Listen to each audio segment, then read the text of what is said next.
да купуваш шампуани за мазни корени и сухи краища. Какво очакваш един шампуан да направи за твоите сухи краища? Ще ги хидратира, ще ги възстанови? Не. Шампуана има работа само ей тук, на скалпа. Съответно, трябва да търсиш продукт, който ще измие добре скалпа, няма да увеличи омазняването, ще го хидратира. Искаш ли да знаеш кои са съставките, които трябва да търсиш в един шампуан? Какво да избягваш, за да може все пак този шампуан, който ползваш за скалпа, да действа в насока намаляване на омазняването, регулиране на масната секреция.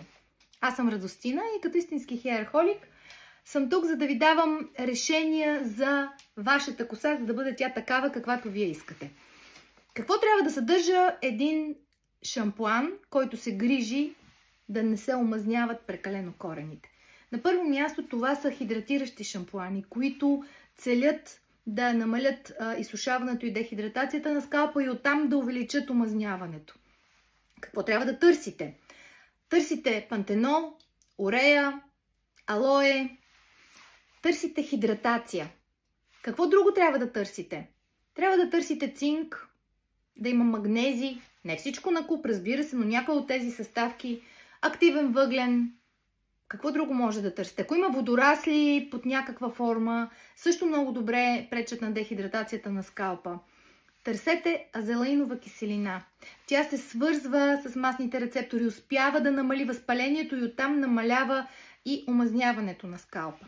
Важно е да знаете, че шампуана има работа само на скалпа.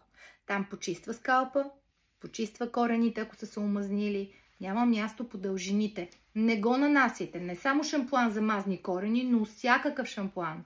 Не нанасяйте по дължините, защото ги дехидратирате допълнително. Съответно, ако скалпа ви е бързо омазняващ се, тогава търсете шампуани, които нямат агресивни пенители, сулфати в тях.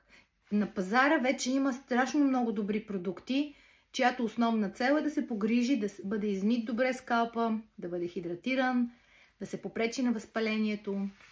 Ако ви е любопитно, в едно следващо видео мога да ви изредя такива продукти, които са подходящи за по-бързо омазняващ се скалп.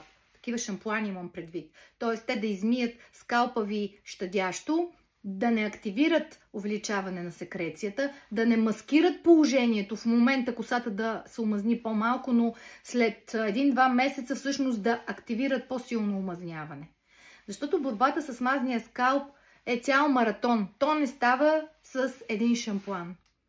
И аз мисля, че тези от вас, които искат да се справят с омазняването, трябва да са наясно, че започвайки да вървят по този път, имат дълго време пътуване, но накрая или дори по самия път ще видят облегчаване. Аз съм Радостина, последвайте ме за още съвети за красива коса.